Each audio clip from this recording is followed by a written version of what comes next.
नमस्कार मित्रांनो, माहिती शाळेमध्ये आपल्या सर्वांचं स्वागत। मुख्यमंत्री माझी लाडकी बहीण योजना महायुतीला फायदेशीर ठरली।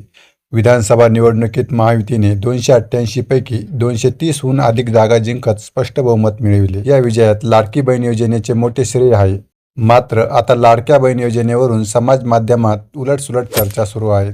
या योजनेतील काही लाभार्थ्यांना आता लाभापासून वंचित राहावं लागू शकतं। योजनेचे निकष आता बदलले जातील। लाडकी बहीण योजनेतील लाभार्थ्यांच्या अर्जांची पडताळणी करून लाखो लाभार्थी महिलांचे अर्ज बाद होतील असे दावे केले जात आहे। दरम्यान आता या सर्व चर्चा दावे यांचे खंडन माजी महिला व बालकल्याण मंत्री अदिती तटकरे यांनी केले आहे। राज्याच्या महिला व बालकल्याण विभागाने या योजनेबाबत लोकांमध्ये पसरलेले संभ्रम दूर करणारे एक पत्रक जारी केले आहे। आमदार अदिती तटकरे यांनी हे पत्रक समाज माध्यमांवर शेअर केले आहे। या पत्रकासह तटकरे यांनी ट्विटरवर एक पोस्ट केली आहे। या पोस्टमध्ये तटकरे यांनी म्हटले आहे की मुख्यमंत्री माझी लाडकी बहीण योजना लागू झाल्यापासून आतापर्यंत योजनेच्या निकषामध्ये कोणतेही बदल झालेला नाही।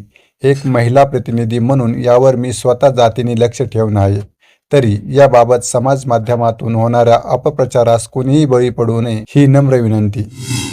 महिला बालकल्याण विभागाने आपल्या पत्रकात म्हटले आहे की सर्वांना कळविण्यात येते की राज्याच्या महिला व बालकल्याण विभागात असे निदर्शनास आलेले आहे की मुख्यमंत्री माझी लाडकी बहीण योजनेबाबत समाज माध्यमांवर रील्स व व्हिडिओद्वारे वेगळी माहिती प्रसारित करण्यात येत आहे। यामुळे लाभार्थी महिला तसेच जनतेच्या मनात गैरसमज निर्माण होत असून याबाबत वेगवेगळ्या स्तरावरून या कार्यालयाकडे विचारणा होत आहे। या अनुषंगाने आपणास कळविण्यात येते की मुख्यमंत्री माझी लाडकी बहीण योजनेच्या अटी व शर्तीमध्ये तसेच योजनेच्या सद्यस्थितीमधील कार्यपद्धतीमध्ये कोणताही बदल झालेला नाही। योजनेमध्ये कोणतेही बदल झाल्यास प्रशासनाकडून आपणास कळविण्यात येईल।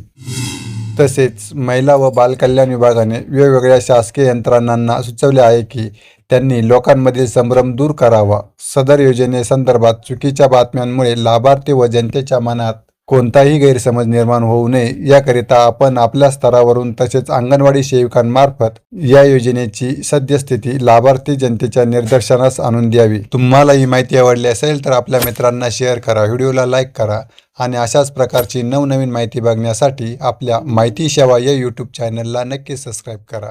धन्यवाद।